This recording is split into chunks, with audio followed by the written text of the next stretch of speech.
시작됐네. 우리 주님의 능력이 나의 삶을 다스리고 새롭게 하네. 자유하네. 죄와 사망으로부터 나의 삶은 변하구나. 충만하네. 은혜로다. 주의 은혜 한량없는 주의 은혜. 은혜로다. 주의 은혜 변함없는 신실하신 주의 은혜. 이제 손을 내리시고 사도신경으로 우리의 신앙을 고백하도록 하겠습니다. 전능하사 천지를 만드신 하나님 아버지를 내가 믿사오며 그 외아들 우리 주 예수 그리스도를 믿사오니 이는 성령으로 잉태하사 동정녀 마리아에게 나시고 본디오 빌라도에게 고난을 받으사 십자가에 못 박혀 죽으시고 장사한 지 사흘 만에 죽은 자 가운데서 다시 살아나시며 하늘에 오르사 전능하신 하나님 우편에 앉아 계시다가 저리로서 산자와 죽은 자를 심판하러 오시리라. 성령을 믿사오며 거룩한 공예와 성도가 서로 교통하는 것과 죄를 사하여 주시는 것과 몸이 다시 사는 것과 영원히 사는 것을 믿사옵나이다. 아멘. 우리 자리에 앉으셔서 찬송가 336장으로 찬송 올려드리도록 하겠습니다. 환난과 핍박 중에도 성도는 신앙 지켰네. 이 신앙 생각할 때에 기쁨이 충만하도다. 성도의 신앙 따라서 죽도록 충성하겠네. 옥중에 매일 성도나 양심은 자유 얻었네. 우리도 고난 받으면 죽어도 영광 되도다. 성도의 신앙 따라서 죽도록 충성하겠네.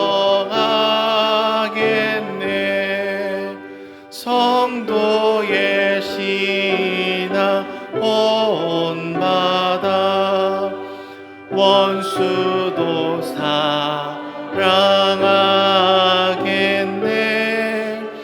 인자 너너 행실로 이 신앙 전파리라. 성도의 신앙 따라서 죽도록 충성하겠네.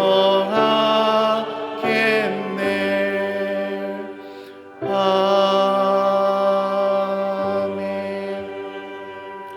이 시간으로 이 대표하여 이종원 집사님께서 대표 기도하시겠습니다. 기도하시겠습니다. 좋으신 하나님, 복된 주일날 우리들이 함께 모여 함께 예배할 수 있어 감사드립니다. 더욱이 코로나 유행이 아직 한창이고 장마와 무더위 속에서도 건강한 모습으로 함께 예배할 수 있니 더욱 감사드립니다. 우리가 우리의 부족함을 알고 이 자리에 모였음을 고백합니다. 또 살아가면서 주께 들은 말씀대로 살아가야 하고 주께서 가르친 대로 행동해야 하나 그렇지 못하고 우리가 세상 살아가는 곳에서 무너지고 일탈하고 있음도 고백합니다. 오늘 이 자리 이 시간에 주님께 용서를 구하고 회개하고자 합니다. 욕심과 불평, 남 말하기를 서슴없이 하며 남의 것을 탐하고 나의 이익을 먼저 챙기며 살고 있음을 회개하오니 용서하여 주시옵소서. 우리 모두의 하나님의 형상으로 지음 받았음을 잊지 않고 십자가의 보혈을 잊지 않고 찬양하며 늘 감사하고 쉬지 않고 기도하며 살아갈 수 있도록 우리를 성령으로 붙잡아 주시옵소서. 화성 남양 땅에 은혜의 동산교회를 세워주심과 4대 비전을 주셨습니다. 하나님을 경험하는 교회, 가정을 세우는 교회, 세상을 새롭게 하는 교회, 미래를 열어가는 교회가 될 수 있도록 우리들을 하나님께서 이끌어 주시옵소서. 우리는 세상의 빛과 소금이어야 함에도 불구하고 세상이 교회를 걱정하는 안타까운 현실이 있는 것도 고백하지 않을 수 없습니다. 성도님들 한 분 한 분이 계신 곳, 언제 어느 곳에서나 예수님 마음을 가지고 사랑과 믿음으로 세상의 빛과 소금의 역할을 한시도 잊지 않고 살아갈 수 있도록 우리를 붙잡아 주시옵소서. 하나님 나라의 큰 숲을 이루기 위해 5번째 분립개척을 준비하고 있는 박요한 목사님과 같이 하는 우리 성도들이 있습니다. 준비하는 기도마다 손길마다 하나님께서 직접 관여하셔서 한치의 소홀함이 없도록 보살펴 주시옵소서. 어려운 시기임에도 하나님 말씀을 전하기 위해 열방에서 수고하시는 선교사님들을 기억해 주시고 그들의 건강과 안녕을 더 특별히 보살펴 주시옵소서. 오늘 또 교회 곳곳 보이지 않는 곳에서 열과 성을 다해서 봉사하시는 성도분들이 계십니다. 그들의 정성을 마다하지 마시고 주님께서 각별한 보살핌으로 어루만져 주시어서 그들에게 지치지 않는 성령을 주시옵소서. 세상의 어려운 문제를 놓고 기도하는 성도들이 있습니다. 여러 가지 사정으로 예배의 자리에 함께하지 못한 성도들이 있습니다. 그들의 기도를 귀담아 들으시고 그들의 간구함을 채워주시옵소서. 영과 육신을 건강함을 회복하도록 하나님께서 치료하여 주셔서 하루빨리 우리 모두의 가족들과 함께 예배할 수 있도록 허락하여 주시기를 바라며 오늘 말씀을 선포하실 목사님께 성령이 함께 하셔서 선포된 말씀으로 우리 모두가 새롭고 거듭나게 회개하는 시간이 되시기를 기도합니다. 이 모든 말씀 사랑과 은혜신 예수님 이름으로 기도합니다. 아멘.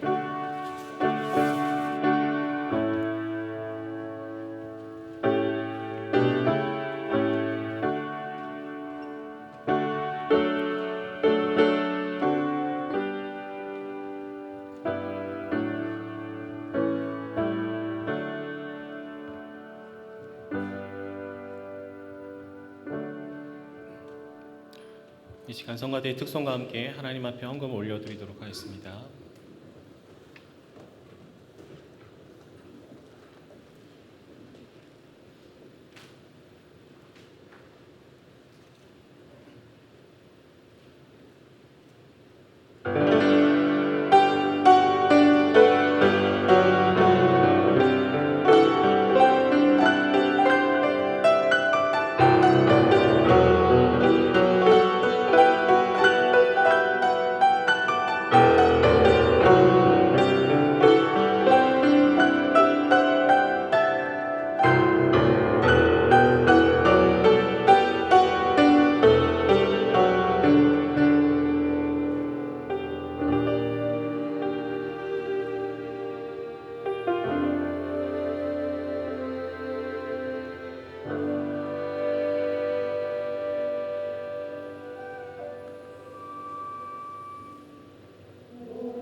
기도하겠습니다. 하나님 감사합니다. 이렇게 서로를 마주하며 오늘도 함께 예배드릴 수 있는 특권을 주시니 주님 감사합니다. 한 주간의 우리 삶을 돌아보면 늘 연약하고 부족할 때 많지만 오늘도 은혜의 보좌로 나아가게 하시니 주님 감사합니다. 예배 시간뿐만 아니라 우리의 모든 삶이 주님 앞에 올려드려지게 하여 주시고 우리에게 주어진 모든 것이 우리의 호흡이 다 주께로 왔음을 고백하며 나아가오니 우리의 마음의 중심을 받아 주시옵소서. 헌금이 사용되는 곳곳 가운데 주님의 사랑과 은혜가 흘러갈 수 있도록 붙들어 주시고 날마다 우리의 삶을 인도하여 주옵소서. 감사드리며 예수님의 이름으로 기도드립니다. 아멘. 교회 소식입니다. 은혜동산교회 처음 오신 새가족분들을 진심으로 환영하고 축복합니다. 새가족 등록을 하기 원하시면은 예배 후에 나가셔서 왼쪽 새가족실로 오시면 저희가 잘 안내해 드리도록 하겠습니다. 다음 주 주일부터 순장 모임과 다락방 모임이 재개가 됩니다. 순장 모임은 오후 1시 30분에 고등부 청년부실에서 진행이 되고요. 우리 다락방 모임도 이제 긴 잠을 깨우시고 다시 모여보시면 좋을 것 같습니다. 우리 9월부터 교구 교회별 예배가 다시 재개됩니다. 9월 달은 이 교구 교회가 3부 예배 시에 쉐마홀에서 예배를 드리도록 하겠습니다. 양육 1~3단계 신청을 받고 있는데요. 9월 13일 화요일부터 화요일 오전반은 오전 10시, 저녁반은 오후 8시에 진행이 됩니다. 그래서 3단계로 섬기시는 분들은 9월 4일 날 있는 후원자 수양에 꼭 참석을 하셔야 되고요. 내적 치유 수양회는 10월 14, 15 금요일 토요일 엔케렘에서 오프라인으로 진행이 됩니다. 신청 방법은 크게 두 가지로 나눠지는데요. 다락에 소속이 되어 있으신 분들은 우리 1~3단계 짝을 지으셔서 각 마을 지역장님께서 이제 구글 설문지를 신청해 주시면 감사하겠습니다. 혹시 아직 내가 어떤 마을인지 어떤 다락인지 잘 모르겠다라고 생각하시는 분들은 교회 사무실 앞에 양육 신청서가 비치되어 있습니다. 직접 작성하여 주셔서 제출해 주시면 감사하겠습니다.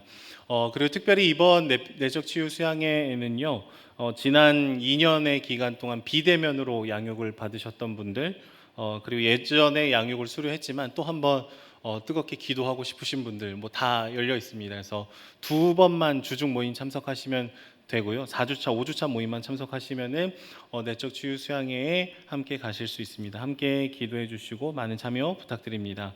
우리 은혜동성교회 5번째 분립개척 교회인 은혜샘 교회 준비 모임이 진행 중에 있습니다. 매주 주일 오후 2시 초등 3부실에서 모이고요. 우리 함께 하실 분들은 박여원 목사님께 문의해 주시면 감사하겠습니다.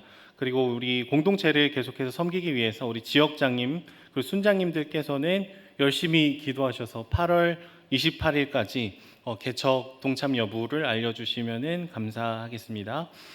우리 마더와이즈 지혜편이 시작이 됩니다. 9월 15일부터 8주간이고요. 낮반은 수요일, 밤반은 목요일 날 요일이 조금 다른 것을 기억해 주시면 감사하겠습니다. 문의는 이수정 집사님께 해주시면 감사하겠습니다. 계속해서 큰숲 생수의 강을 모집 중에 있습니다. 기간은 10월 20일부터 22일까지이고요. 생수의 강은 양육 4단계까지 수료하신 분들만 신청이 가능합니다. 그래서 함께 기억해 주시고 선착순 18명인데요. 함께 신청해 주시면 감사하겠습니다. 담임 목사님께서는 오늘까지 안식월을 보내시고 내일부터 복귀하실 예정입니다. 교육자 동정입니다. 박여원 목사님 이번 한 주간 휴가로 보내십니다. 그럼 우리 하나님 말씀 찾도록 하겠습니다. 오늘 함께 나누실 하나님 말씀은 민수기 20장 2절에서 13절까지 말씀입니다. 민수기 20장 2절에서 13절 말씀, 구약성경 228쪽, 229쪽에 있습니다. 민수기 20장 2절에서 13절까지 말씀을 교독해서 읽도록 하겠습니다. 회중이 물이 없으므로 모세와 아론에게 모여드니라.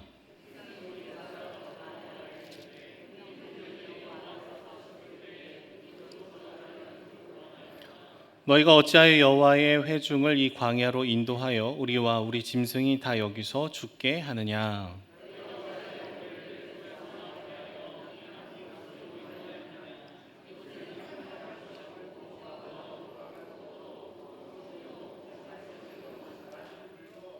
모세와 아론이 회중 앞을 떠나 회막문에 이르러 엎드림에 여호와의 영광이 그들에게 나타나며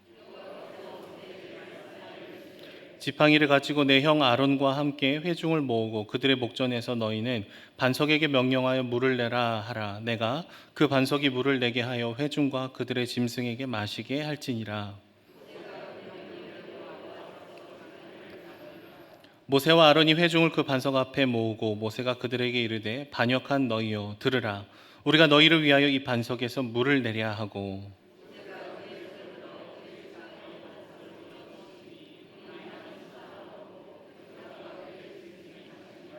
여호와께서 모세와 아론에게 이르시되 너희가 나를 믿지 아니하고 이스라엘 자손의 목전에서 내 거룩함을 나타내지 아니한 고로 너희는 이 회중을 내가 그들에게 준 땅으로 인도하여 드리지 못하리라 하시니라. 이스라엘 자손이 여호와와 다투었으므로 이를 무리바 무리라 하니라. 여호와께서 그들 중에서 그 거룩함을 나타내셨느니라. 아멘. 이제 박여원 목사님 나오셔서 초라하고 찬란한 마지막이라는 제목으로 말씀 증거하시겠습니다.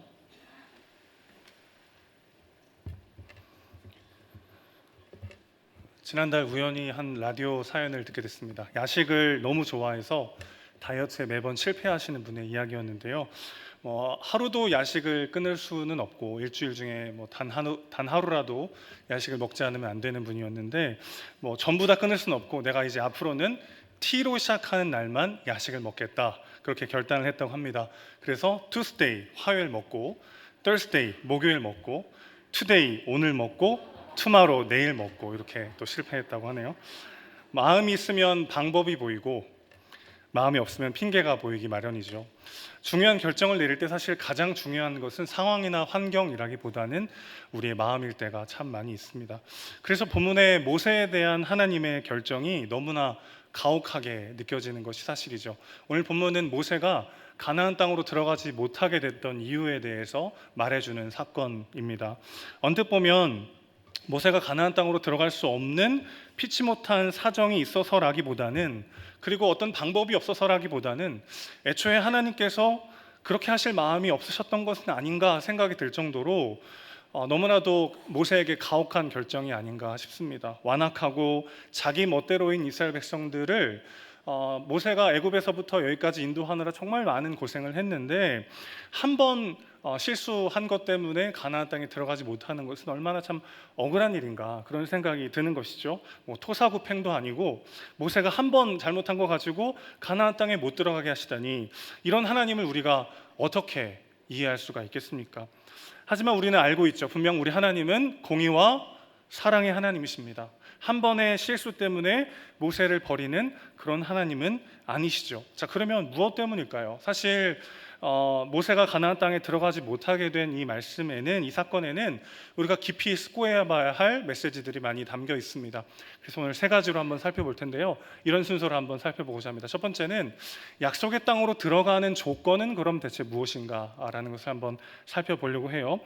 천국에 들어가는 것과 또 출애굽하여 가나안으로 들어가는 것은 완전 일치하는 것은 아닙니다만은 성경 곳곳에서 비슷한 비유로 사용되고 있기 때문에 우리에게도 아주 중요한 의미라고 할 수 있겠습니다. 두 번째는 약속의 땅으로 들어가는 것보다 더 중요한 것은 무엇인가 한번 살펴보도록 하고요. 마지막 세 번째는 약속의 땅으로 들어가지 못한 실질적 결과가 무엇이었는지 한번 살펴보도록 하겠습니다. 약속의 땅으로 들어갈 수 있는 자격은 뭐고, 그 땅으로 들어가는 것보다 더 중요한 것은 무엇이고, 그리고 모세가 들어가지 못한 실질적 결과가 무엇이었는지 한번 말씀을 살펴보도록 할게요. 먼저 약속의 땅으로 들어갈 수 있는 자격이 무엇인지 설명드리도록 하겠습니다. 오늘 이 사단이 일어난 일은 또 이스라엘 백성들이 불평했기 때문이죠. 광야 생활하는 가운데 물이 똑 떨어지고 말았습니다.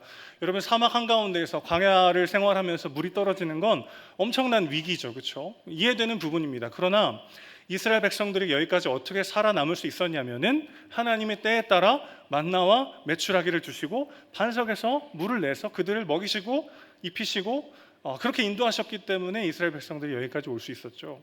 그런데 마치 처음인 것처럼, 마치 자기들끼리 지금까지 자신들의 능력으로 여기까지 살아남은 것처럼 그들은 또 눈앞의 목마름을 견디지 못하고 불평하고 원망하고 있습니다. 광야 생활 내내 물이 없을 때마다 불평하던 이스라엘은 이번에도 마치 처음인 것처럼 모세를 찾아와 원망하고 있어요. 3절 말씀 다시 한번 함께 읽어보겠습니다. 시작. 우리 형제들이 죽었을 때 왜 우리를 여기까지 데리고 와서 이렇게 고생시키느냐? 차라리 그때 죽었어야 된다. 여기는 아무것도 없다. 그렇게 모세를 향해 원망하고 있는 것이죠. 그때 모세가 반역한 너희여 이런 표현을 씁니다. 이 반역자라는 말을 히브리어로 마라라고 해요. 여러분, 마라 혹시 기억하십니까? 마라라는 곳에 갔을 때도 물을 먹을 수 없는 상황이어서 백성들이 원망했고, 하나님은 그 마라의 쓴물을 단물로 바꿔주셔서 풍족하게 마실 수 있도록 만들어 주셨죠. 그런데 그 모든 일들을 새까맣게 잊어버리고 또 원망하고 있는 이스라엘 백성들을 향해서 너희가 그 마라의 일을 기억하지 못하느냐? 왜 또 같은 실수를 하고 있는가? 그렇게 분노하고 있는 것이죠. 그래서 하나님께서 모세를 향해 반석을 향해 명하라고 했는데 너무 화가 난 나머지 반석을 내리치게 되죠. 이것을 하나님은 어떻게 해석하시냐면 하나님의 거룩하심을 나타내기보다는 반역하고 패역한 이스라엘에 대한 분노와 실망을 드러냈다라고 말씀하시고, 이것은 그런 이스라엘마저도 끝까지 사랑하시는 하나님을 신뢰하지 못한 행동이었다라고 말씀하십니다. 그리고 이러한 모세의 믿음 없음 때문에 그가 약속의 땅인 가나안에 들어가지 못할 것이라고 하나님은 오늘 말씀하시는 거죠. 우리 가운데도 그런 사람들이 있습니다. 많이 기도하고 사랑하고 섬겨줬는데 대체 변하질 않아요. 대체 언제까지 내가 그 사람을 견뎌줘야 할까? 언제까지 사랑하고 언제까지 기다리고 그 사람을 위해서 언제까지 기도해야 할까? 그런 마음이 드는 사람이 있습니다. 그래서 저 사람은 도저히 안 변해, 저 사람은 안 돼 라고 내가 그 사람의 인생을 결론 내리는 것을 하나님은 뭐로 연결해서 이해하고 계시다는 거예요? 하나님을 믿지 않았다라고 말씀하고 계신 것이죠. 왜 그렇습니까? 사람을 변화시킬 수 있는 사람은 아무도 없습니다. 하나님만이 사람을 변화시킬 수 있죠. 우리는 기도하고 사랑하고 섬겨주고 그 사람 곁에 있어줄 수는 있지만 실질적으로 그 사람을 변화시키는 건 오직 하나님 한 분인 줄로 믿습니다. 그러니 저 사람은 아무리 기도해도 안 될 거야, 아무리 내가 사랑해주고 잘해줘도 변하지 않을 거야 라고 하는 것은 사실은 그 사람에 대한 이야기가 아니라 그 사람을 여전히 신실하게 인도하고 지키고 계시는 하나님을 향한 불신앙이라는 것이죠. 그런데 사실 이 기준이요, 하나님을 믿지 못했기 때문에 가나안 땅에 들어가지 못했다라고 하는 이 기준은 모세에게만 해당되는 것이 아니었습니다. 이스라엘 백성들이 약속의 땅에 들어가지 못하고 광야 생활했던 이유도 그들이 하나님을 믿지 못했기 때문이었어요. 민수기 14장 11절 12절 말씀을 함께 읽습니다. 여호와께서 모세에게 이르시되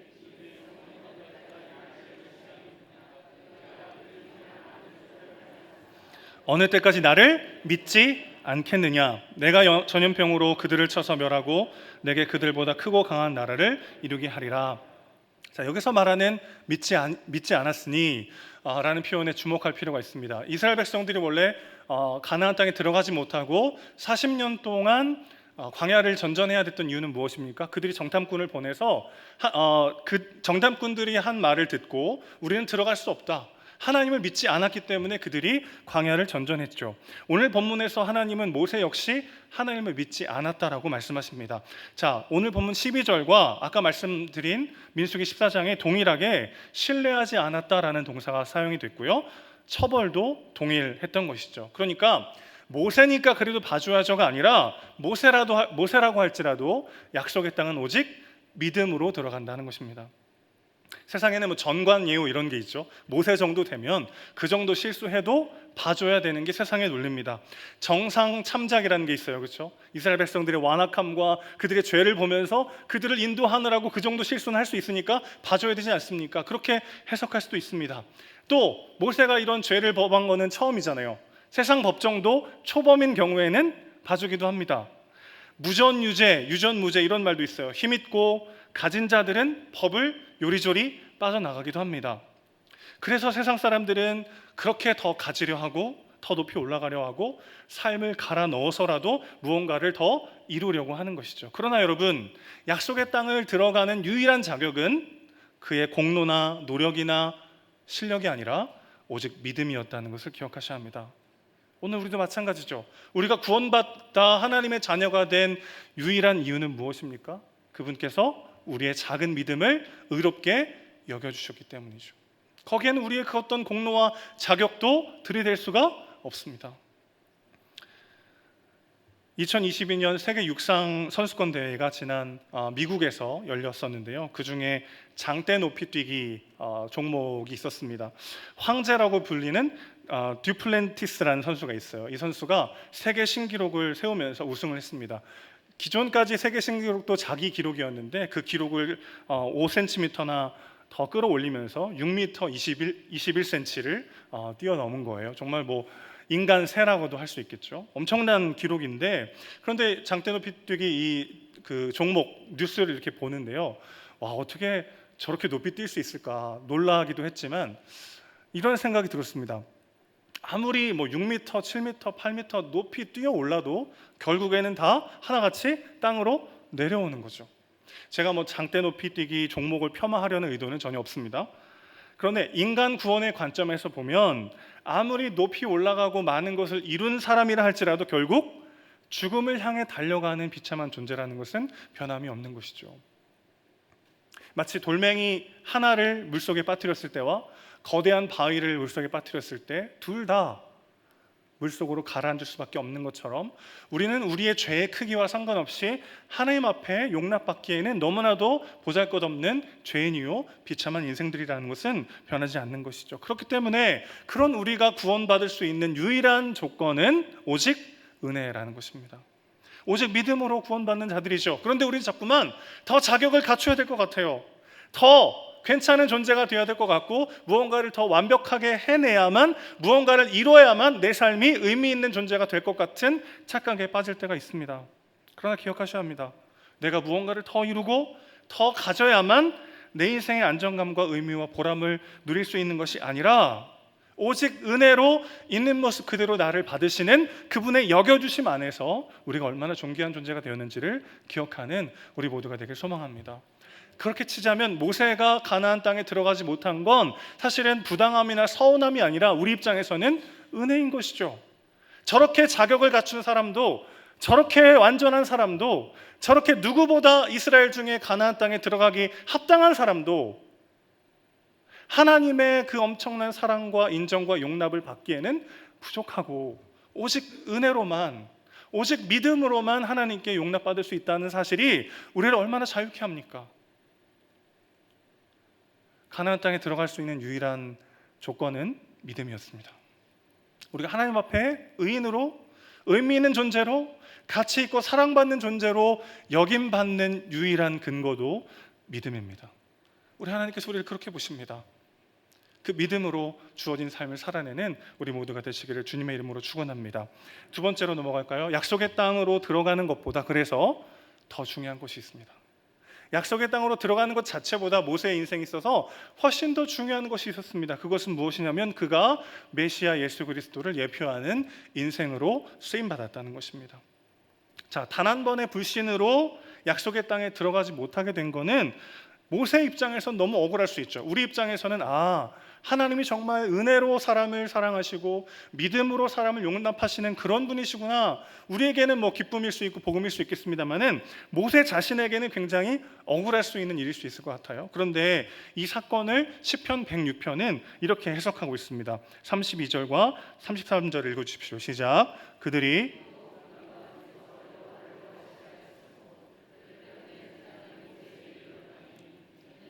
그의 뜻을 거역함으로 말미암아 모세가 그 입술로 망령되이 말하였음이로다.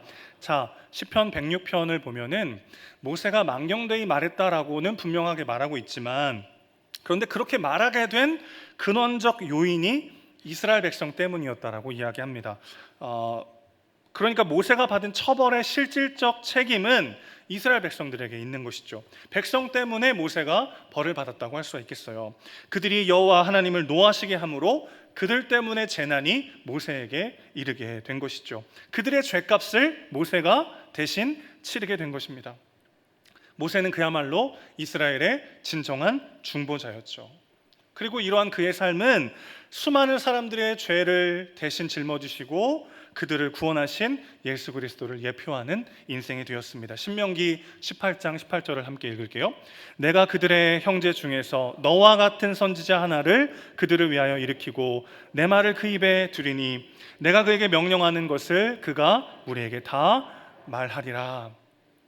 이스라엘을 노예 생활에서 구원하고 약속의 땅으로 이끌었던 모세는 백성을 대표해서 그들의 불신앙의 죄의 대가를 치릅니다. 그리고 하나님은 그와 같은 선지자를 보내시겠다고 약속하시죠. 그리고 그와 같은 선지자는 우리가 다 알듯이 예수 그리스도이십니다. 모세는 예수 그리스도를 비추는 등대로 쓰임받은 것이죠. 그에게 있어서 약속의 땅으로 들어가는 것보다 그가 예수님을 비추는 등대로 사용되었다는 이 사실이 훨씬 더 그의 존재 가치를 빛나게 만들어주는 것이죠. 본문의 사건은 우리를 죄의 노예에서 구원하시고 천국 백성 되게 하신 예수님의 죽으심을 예표하는 사건입니다. 그분이 거절당하심으로 우리가 용납되고 그분이 죽으심으로 우리가 살게 된 이 복음이요, 민수기의 이 사건도 예수님의 십자가 사건으로 향하고 있는 것이죠. 사실 우리는 눈앞에 문제가 해결되는 것이 훨씬 더 중요하죠. 그래서 하나님, 약속의 땅에 들어갈 수 있는 겁니까 없는 겁니까? 제가 그렇게 쓰임받는 건 알겠는데 그래서 이 문제가 풀릴 겁니까 안 풀릴 겁니까? 사실 우리는 그것에 더 우리의 시선과 마음을 빼앗길 때가 많이 있습니다. 그러나 당장은 약속의 땅에 들어가느냐 들어가지 못하느냐가 모세 인생의 성패를 좌우하는 기준이 되는 것처럼 보이지만, 그러나 모세에게도 그리고 오늘 우리에게도 문제 자체보다 중요한 것이 있습니다. 그 문제를 넘어서서 우리 가운데 거하시는 우리 주님을 우리의 삶으로 드러내는 것입니다. 사랑하는 성도 여러분, 모세에게 약속의 땅에 들어가는 것보다 더 중요한 것은 그의 삶이 오실 메시아를 예비하며 그를 비추는 등대로 그의 삶이 사용되었다는 것입니다. 여러분은 빛이 되기 원하십니까? 빛이신 그분을 비추기 원하십니까? 오늘 본문을 읽는데 제 마음이 불편하더라고요. 왜 모세의 이 마지막이 저는 마음에 들지 않았을까요? 너무 초라하게만 느껴졌어요. 그 엄청난 헌신과 사명을 감당했던 모세의 마지막이 이렇게 초라하다니, 그게 참 마음에 들지 않았어요. 그의 헌신과 그의 노력의 대가가 왜 이리 모질게 느껴졌을까요? 왜 이렇게 모세에게 감정이입이 됐을까 생각해 보니까 제 안에도 인정의 우상이 있었더라고요. 내가 이렇게 열심히 했는데, 내가 이렇게 하나님의 헌신했는데 나에게 돌아오는 것이라고는 이거밖에 없는가? 내가 받아야 할 한 일에 대한 마땅한 보상과 칭찬과 인정을 받기 위한 삶을 살아갈수록 눈앞의 보상과 결과에 따라 우리의 마음이 뒤흔들 수밖에 없습니다. 그리고 보이지 않지만 훨씬 더 크게 우리를 사용하고 우리에게 영광 받으시기 원하시는 하나님을 바라볼 수 없게 되는 것이죠. 이스라엘의 중보자는 죄인이었습니다. 그러나 그는 최선을 다한 삶을 통해 빛 대신 주님을 비추는 역할로 쓰임받았죠. 그리고 우리의 중보자이신 예수 그리스도는 아무런 죄가 없으신 분이십니다. 그리고 빛 자체이신 그분이시죠. 그분은 죽으시고 부활하시며 우리를 구원하셨을 뿐만 아니라 우리 안에 오셔서 우리 안에 거하십니다. 빛을 품은 자는 이제 더 이상 빛나지 않는 것을 두려워하지 않을 수 있게 되는 것이죠. 우리 안에 빛이신 그분이 오셔서 우리를 통해 자신을 드러내시겠다 합니다. 어마어마한 특권이고 영광입니다. 여러분의 삶을 통해, 여러분의 삶의 한 자락을 통해 하나님의 살아계심과 그분의 영광을 세상이 알게 될 것입니다. 믿으십니까? 이거보다 더 큰 부르심이 어디 있을까요? 내가 빛이 되는 것보다, 내가 주인공이 되는 것보다 주인이신 그분께서, 빛이요 생명이신 그분께서 우리 안에 오셔서 우리를 통해 자신의 영광을 드러내겠다고, 그렇게 우리의 삶을 사용하시겠다고 약속하시니 이보다 더 놀라운 축복이 어디 있겠습니까? 그러니 모세에게는 지금 당장 약속의 땅에 들어가지 못하느냐보다 더 영광스럽고 찬란한 삶이 예비되어 있었던 것이죠. 이것이 하나님의 자녀로 사는 사람들의 특권인 줄로 믿습니다. 제가 한 번은 우연히 서점에 갔는데 이렇게 허리를 숙여서 책을 고르고 있는데요, 어떤 한 초등학교 3학년쯤 돼 보이는 소녀가 와가지고 어린 여자 소녀가 와서 제 등을 치면서 아빠 나 이거 사줘 이러는 거예요. 여러분 아시다시피 저는 아들만 둘입니다. 그래서 누구지 하고 딱 그 소녀랑 눈이 마주쳤는데 이 소녀가 깜짝 놀라면서 막 도망을 가는 거예요. 저를 아빠로 착각한 거죠. 제가 이렇게 일어서 가지고 제일 먼저 뭘 했냐면 누구랑 날 헷갈렸을까 찾기 시작했어요. 아무리 찾아봐도 곰처럼 생긴 아저씨는 없었는데 누구랑 저를 헷갈렸는지 모르겠어요.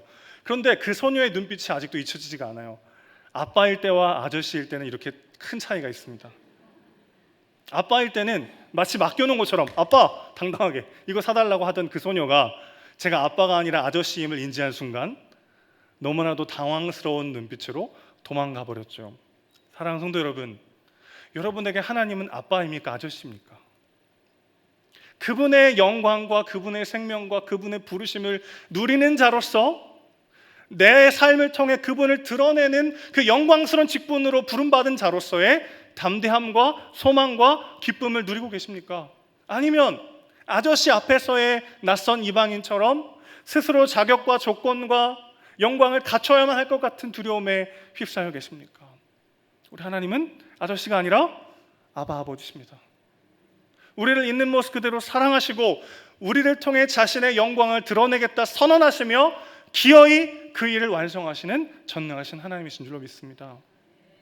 그분을 바라볼 때 우리 안에 오셔서 빛이 되신 그분을 바라볼 때 우리는 빛나지 않아도 두려움이 아니라 소망 가운데 오늘 하루를 살게 될 줄로 믿습니다. 마지막 세 번째입니다. 약속의 땅에 들어가지 못한 진짜 결과가 있습니다. 그것은 처벌이 아니라 축복이었음을 우리는 보게 되는 것이죠. 자, 예수님을 비추는 삶, 너무 감격스럽고 그럴듯한데 모세와는 너무 먼 이야기 같아요. 그렇죠? 내가 나중에 이런 나의 삶을 통해 예수님을 예표하고 예수님을 비추는 삶이 되었다는 것을 천국 가서는 듣고 굉장히 기뻐했겠지만 오늘 당장의 모세 현실에는 사실 너무 요원하게 느껴지는 것이 사실이죠. 그러나 하나님은 먼 훗날 예수 그리스도를 드러내는 삶으로 모세를 사용하셨을 뿐만 아니라 지금 당장 현실 가운데에도 모세가 받은 처벌을 축복으로 바꾸시는 역사를 모세에게 허락하십니다. 두 가지로 한번 살펴보겠습니다. 첫 번째는 모세가 만약에 가나안 땅에 들어갔다면 어떤 일이 벌어졌을까요? 백성들은 모세가 죽어서 만들어진 무덤을 엄청나게 심각하게 우상 숭배했을 것입니다. 근거가 있어요. 훗날 이스라엘 백성들은요, 모세가 아니라 모세가 만들어 높이 달았던 놋뱀까지도 우상 숭배했던 사람들입니다.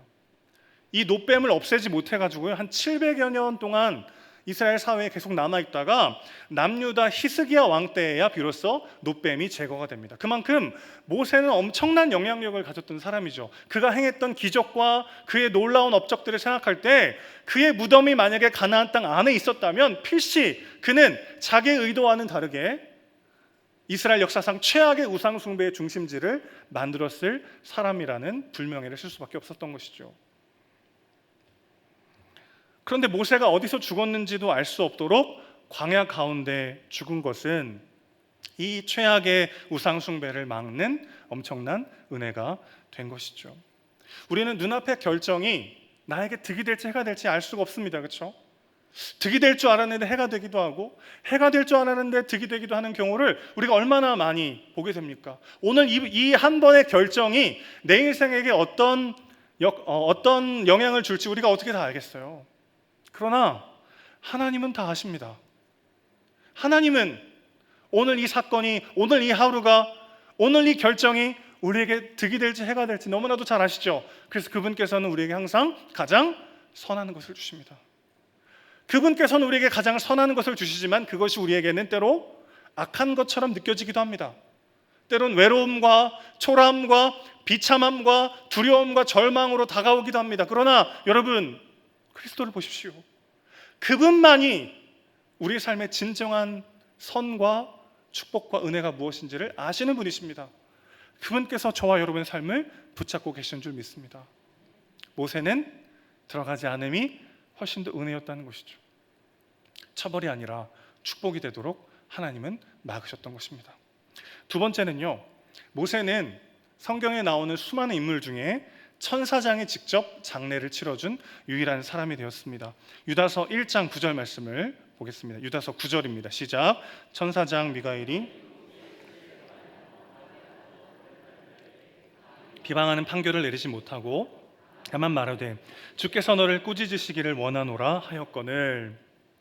모세가 죽었을 때 그도 역시 죄인이었기 때문에 그를 정죄하면서 그의 시체를 가져가려고 마귀가 왔어요. 그 앞을 천사장 미가엘이 막아 섰었습니다. 미가엘이 마귀와 변론한 근거는 뭐냐면은 오직 하나님만이 모세를 정죄할 수 있다. 오직 하나님만이 모세를 꾸짖으실 수 있다라는 것이었어요. 모세는 천사장이 친히 변호해 주면서 장례를 치러준 유일한 사람이 되었습니다. 인간의 눈으로 보기에는 비참하고 초라한 마지막이었지만 하나님은 그의 죽음을 누구보다 존귀하고 빛나게 만들어 주신 것이죠. 우리 삶도 마찬가지입니다. 세상적 기준으로 보기에는 죽도록 충성하다가 초라하게 마무리되는 삶이라 할지라도 하나님은 그 누구보다 귀하게 여기신다는 것을 알면 세상의 칭찬과 인정에 목숨 걸지 않고 오직 하나님만 주시는 기쁨과 만족을 누릴 수 있게 될 줄로 믿습니다. 하나님이 계신 것과 그가 자기를 찾는 자들에게 상 주시는 이심을 바라볼 때 오늘 우리는 눈앞에 보이는 결과에 휘둘리지 않고 담대히 묵묵히 주어진 삶을 살아낼 수 있게 될 줄로 믿습니다. 계속 지금 무슨 말씀을 드리고 있는 것이죠? 보이는 것이 전부가 아니라는 것이죠. 당장은 서운할 수 있어요. 당장은 초라할 수 있어요. 당장은 내가 예수님을 너무 빨리 믿었나? 세상 사람들처럼 자기 마음대로 살다가 죽을 때쯤 예수 믿었어야 되는데 내 마음대로 살지도 못하고 맨날 양보하고 헌신하고 섬기고 그렇게 손해만 보다가 끝난 인생인가? 그렇게 마음이 들 때도 있습니다.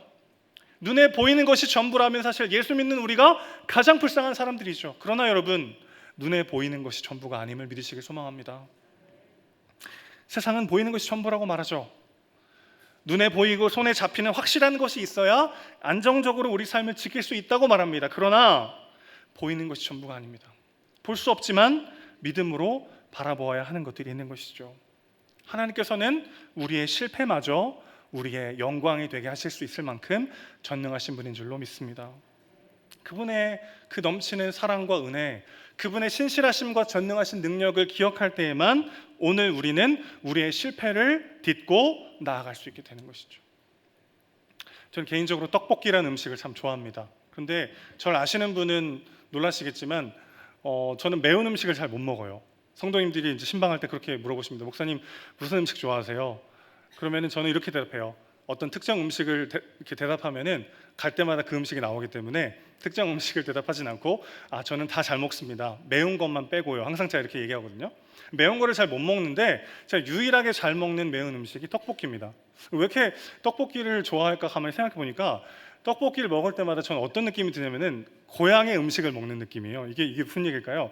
제가 어릴 때 저희 어머니가 포장모차를 해서 저희를 이제 키우셨어요. 그래서 학교 끝나면 이제 갈 데가 없어가지고 세발 자전거 뒤에다 동생 태우고 온 동네 방네를 이제 휘젓고 다니는 거죠.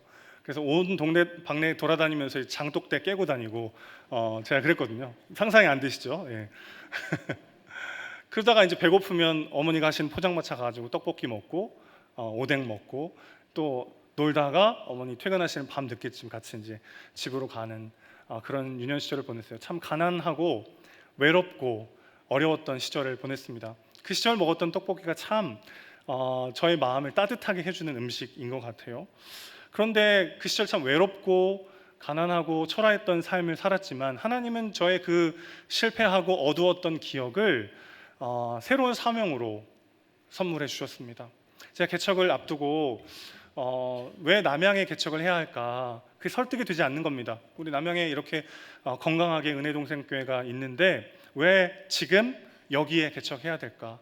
하나님께서 여러 가지 말씀을 주셨고 결국 설득이 되어서 개척을 앞두고 있지만 가장 확실했던 하나님의 메시지는 뭐였냐면요, 이 남양 땅이 굉장히 커지고 그 커지는 남양 땅에 학교가 끝나고 나서 오갈 데 없이 방황하는 어린 영혼들이 참 많다는 것을 보여주셨어요.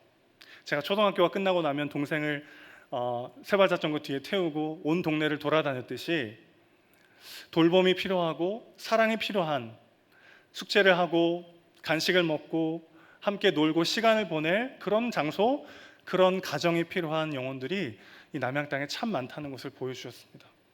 아빠가 필요하고 엄마가 필요하고 가정이 필요한 영혼들이 이 땅에 참 많다는 것을 보여주셨어요. 저에게 그 외롭고 가난하고 힘들었던 유년 시절은 어둠이고 상처고 실패로 끝나는 것이 아니라 저에게 사명이 되었습니다. 그래서 이제 개척을 하면 그런 일을 하고 싶습니다. 학교 끝나면 누구나 와서 숙제도 하고 간식도 먹고 그렇게 마음껏 놀다가 쉼과 돌봄을 누리다가 집으로 돌아가는, 그래서 그들을 통해 복음이 전파되고 그들을 통해 삶의 한 절이라도 내가 사랑받고 보호받고 따뜻함을 경험했구나, 그것을 느끼게 만들어주는 그런 사역을 하고 싶어요. 힘들었던 유년 시절이 저에게는 사명이 되어 눈앞에 다가왔습니다. 우리 하나님은 이렇게 우리를 사용하시는 분이십니다.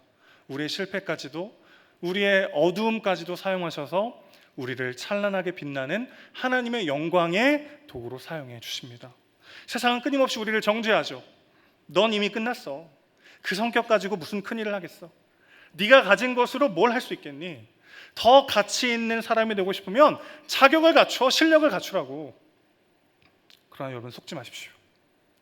우리 인생의 주인 되시는 분은 우리의 연약함과 부족함, 우리의 실패마저도 가장 아름다운 작품으로 승화시키실 수 있는 분이신 줄로 믿습니다.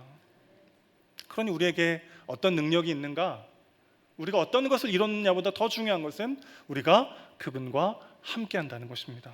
가장 어둡고 차가운 색으로도 가장 따뜻하고 아름다운 그림을 그리실 수 있는 분, 그분이 우리 주님이신 줄로 믿습니다. 그러니 우리는 감히 이렇게 말할 수 있는 것이죠. 모세의 마지막은 초라했지만 그러나 누구보다 찬란했다고요. 그리고 이 위대한 역설의 삶이 저와 여러분 가운데 주어졌습니다. 그리스도와 함께 그 찬란하고 빛나는 하나님의 영광을 드러내는 그 복된 삶을 살아내는 저와 여러분 되시기를 주님의 이름으로 축원합니다. 찬양하겠습니다.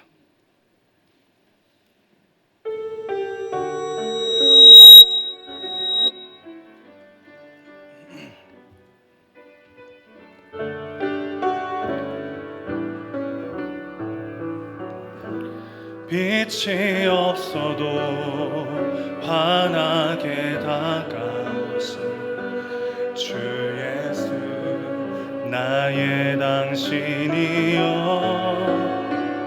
음성이 없어도 똑똑히 들려주신 주 예수, 나의 당신이여. 당신이 있음으로 나도 있고, 당신의 노래가 머물므로 나는 부를 수 있어요. 주여, 꽃처럼 향기 나는 나의 생활이 아니어도 나는 당신이 좋을 수밖에 없어요. 주 예수, 나의 당신이여. 나는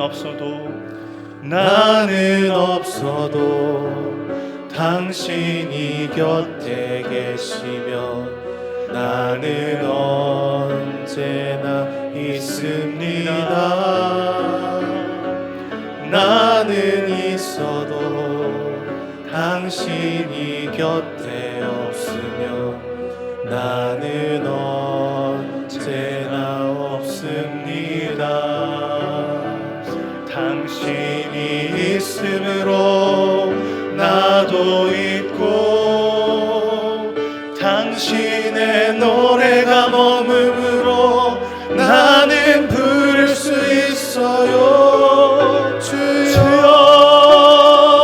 꽃처럼 향기 나는 나의 생활이 아니어도 나는 당신이 좋을 수밖에 없어요. 주 예수, 나의 당신. 당신이 있으므로 나도 있고 당신이 있으므로 나도 있고 당신의 노래가 머물므로 나는 부를 수 있어요. 주여 꽃처럼 향기 나는 나의 생활이 아니어도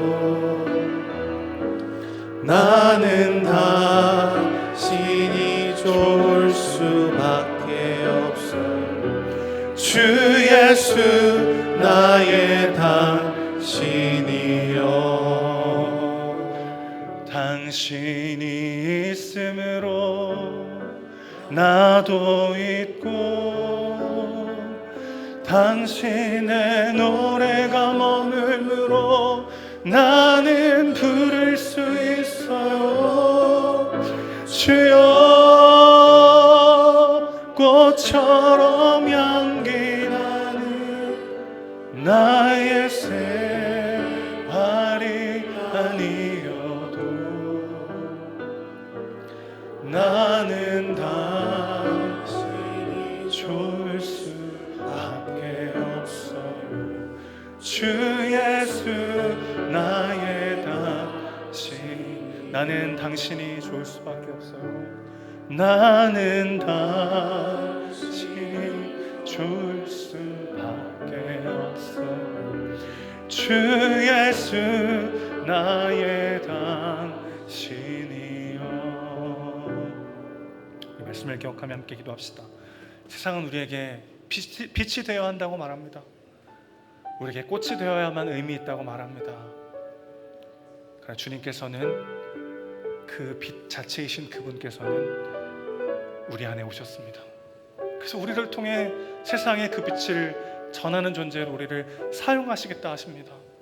그러니 여러분, 아무리 많은 것을 이뤘어도 예수가 없다면 우리는 아무것도 아닌 것이요, 아무것도 가진 것이 없어도 그 예수와 함께라면 우리는 가장 영광스럽고 찬란한 존재가 됨을 믿으시길 소망합니다.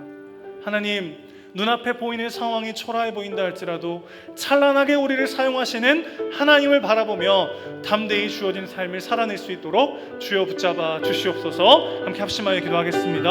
하나님 아버지, 우리 가운데 빛으로 찾아오신 주님, 우리가 빛나지 않아도 꽃처럼 향기 나는 인생이 아니어도 우리 안에 오셔서 우리를 통해 하나님의 영광을 드러내는 삶을 살아내도록 우리를 붙잡아 주시고 우리를 사용하시는 하나님 아버지의 그 놀라우신 사랑과 전능하신 능력을 신뢰하게 하시고 주님과 함께 죽고 주님과 함께 사는 인생, 가나안 땅에 들어가지 못하느냐보다 예수를 비추는 영광스러운 인생을 살아갔던 모세처럼 그렇게 예수와 함께 더 찬란하고 영광스러운 삶을 바라보며 주어진 삶을 살아내는 우리가 될 수 있도록 아버지 함께하여 주시옵소서. 빛을 품은 자는 빛나지 않는 것을 두려워하지 않을 수 있을 줄 믿습니다. 내가 꽃이 되지 못한다 할지라도, 향기 나는 인생이 되지 않는다 할지라도 내 안에 찾아오셔서 우리를 있는 모습 그대로 사랑하시고 오직 은혜로 오직 믿음으로 우리를 용납하시며 우리를 기어이 하나님의 완전한 자녀로 완성하시는 하나님의 놀라우신 능력과 그 은혜와 사랑을 신뢰하게 하시고 그 부르심에 합당한 삶을 살아낼 수 있도록 우리 가운데 소망과 담대함과 사명을 허락하여 주시옵소서. 무엇에 우리 시선과 마음을 빼앗기며 살아가고 있습니까? 이런 나이기 때문에 감당할 수 있는 사명을 주신 하나님 앞으로 나아가기 원합니다. 우리의 상처를 사명되게 하시고 우리의 실패를 오히려 능력되게 하시며 우리의 어두운 과거를 통해 찬란하게 빛나는 영광을 우리에게 선물하시는 하나님의 일하심을 신뢰하게 하시고 이런 나라서 안 돼가 아니라 이런 나이기 때문에 감당할 수 있는 사명의 자리로 담대히 나아가는 우리가 될 수 있도록 주여 붙잡아 주시옵소서. 우리 한 번 더 기도합시다. 대체 저 사람은 언제 변화될 것인가? 울분을 토하며 포기하고 절망하고 좌절하며 정죄했던 사람이 있습니까? 하나님 오늘 이렇게 말씀하십니다. 나를 믿으라. 네가 변화시키는 것이 아니라 내가 변화시키는 것이다. 생각나는 그 사람을 위해서 한 번 더 기도했으면 좋겠습니다. 하나님, 내가 이 사람을 위하여 기도하기를 쉬는 죄를 범치 않기 원합니다. 끝까지 기도하며 끝까지 사랑하며 하나님께 그 사람을 내어 맡기기 원합니다. 하나님만이 그 사람을 변화시킬 수 있습니다. 기어이 우리를 하나님의 완전한 자녀로 완성시키실 그 하나님의 신실하심과 전능하심이 그 사람에게도 적용될 줄 믿습니다. 끝까지 기도하게 하시고 그 사람이 하나님의 마음으로 변화되는 것을 목도할 수 있도록, 그러기까지 쉬지 않고 기도하며 다시 일어서서 하나님 신뢰할 수 있도록 붙잡아 주시옵소서. 한 번 더 기도하도록 하겠습니다. 하나님 아버지, 이스라엘 백성들의 완악함과 변화되지 않는 모습을 보며 모세가 절망하고 좌절했는데 하나님은 그것을 불신앙이라고 말씀하십니다. 모세의 시선은 이스라엘에게 향해 있었지만 하나님은 그것을 왜 나를 믿지 못했느냐고 말씀하십니다. 하나님, 그 사람이 대체 언제 변화되는 것일까요? 언제까지 눈물 흘려야 하고 언제까지 절망해야 합니까? 언제까지 그 사람을 참아줘야 합니까? 그런 마음이 내 안에 가득할 때가 있습니다. 그런데 주님, 생각해보면 우리도 너무나도 완악하고 너무나도 자기중심적이고 지은 죄를 또 짓고 또 짓고 또 넘어지는 그런 비참한 존재였음에도 불구하고 하나님께서 끝까지 사랑하시고 끝까지 함께 하시고 끝까지 지키심으로 여기 와 있는 거 아니겠습니까? 그 하나님께서 동일한 방식으로 그 사람에게 일하고 계신 줄 믿습니다. 하나님의 때에 하나님의 방법으로 그 사람도 변화될 줄 믿습니다. 내가 하는 것이 아니라 하나님이 하는 것임을 믿고 하나님의 신실하심과 전능하심을 다시 한번 신뢰하며 하나님께 내어 맡기며 기도하기를 쉬는 죄를 범치 않게 하시고 끝까지 하나님 신뢰하며 기도하며 사랑하며 마침내 그 모든 것을 통하여 합력하여 선을 이루시는 하나님의 놀라운 일하심을 경험할 수 있도록 주여 붙잡아 주시옵소서. 오 주님, 눈앞에 현실이 너무 크게 우리를 짓누르고 도저히 변화되지 않을 것 같은 사람과 사건 때문에 절망하고 낙심할 때가 있습니다. 대체 언제까지 기도해야 합니까? 언제까지 참아야 합니까? 언제까지 대체 이 외로움 속에 저를 내버려 두실 것입니까? 그렇게 하나님 앞에 절규할 때가 있습니다. 그러나 돌아보면 우리도 완악하고 자기중심적이고 내 고집과 죄악에 빠져서 넘어지기를 반복했던 그런 존재지만 기어이 우리를 하나님의 자녀로 삼으시고 이 자리에 세우셨음을 기억합니다. 그 하나님의 신실하심과 전능하심이 나를 힘들게 하는 그 사람에게도, 나를 절망하게 하는 그 사건에도 적용되며 하나님은 지금도 동일한 방식으로 역사하고 계심을 믿습니다. 주님, 그 문제가 해결되는 것보다 더 중요한 것은, 그 사람이 변화되는 것보다 더 중요한 것은 내가 그리스도의 영광을 드러내는 존재로 쓰임받고 있다는 것입니다. 하나님 이미 내 안에 오셔서 빛나지 않지만 빛을 품은 자로, 그 빛을 전하는 자로 가장 찬란하고 영광스럽게 우리를 사용하기 원하시는 것임을 믿습니다.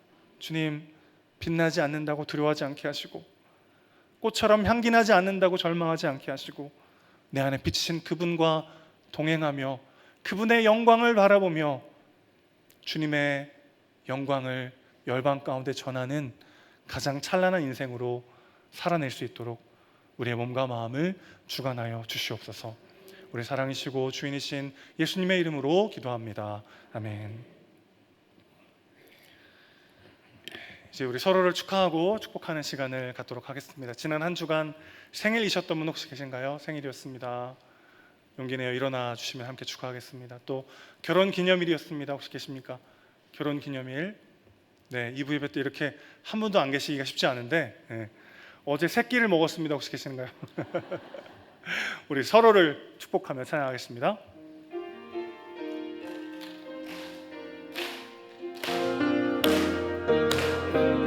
아주 먼 옛날 하늘에서 당신을 향한 노래를 썼죠.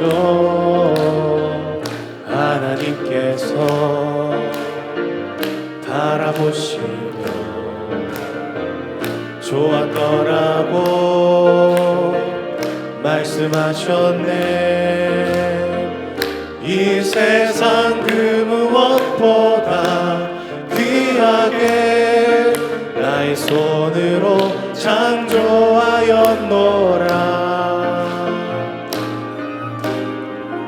내가 너로 인하여 기뻐하노라. 내가 너를 사랑하노라.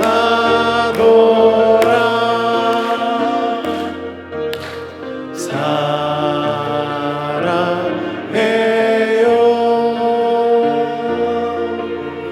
축복해요.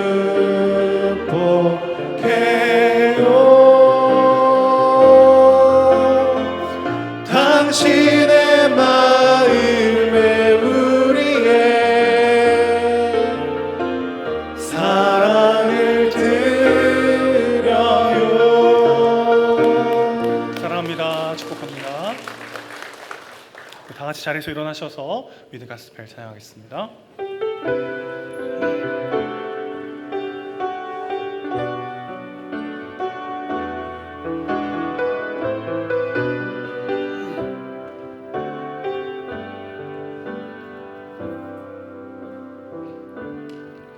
주를 바라봅니다.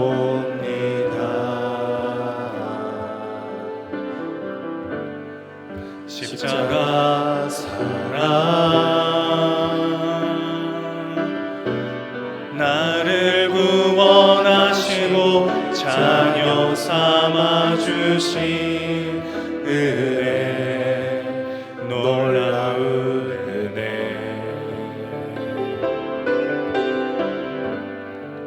기쁨과 감격으로 주께 가오니 완전한 순종으로 이루신 사랑 그 은혜로 덮으소서. 십자가 사랑 가운데 불이 내리고 충만하신 사랑에 늘 거하며 서로 보듬고 돌아보며 복음으로 살아가리. 그 복음을 살아내리. 주 예수 그리스도의 은혜와 하나님 아버지의 완전하신 사랑과 성령님의 교통하심이 초라한 현실과 상황 가운데에서도 찬란하게 우리를 통해 영광 받으시는 하나님을 바라보며 주어진 삶을 살아내기를 소망하는 사랑하는 주의 백성들과 각 가정과 하시는 모든 일들 위해 이제로부터 영원토록 함께 있을지어다. 아멘.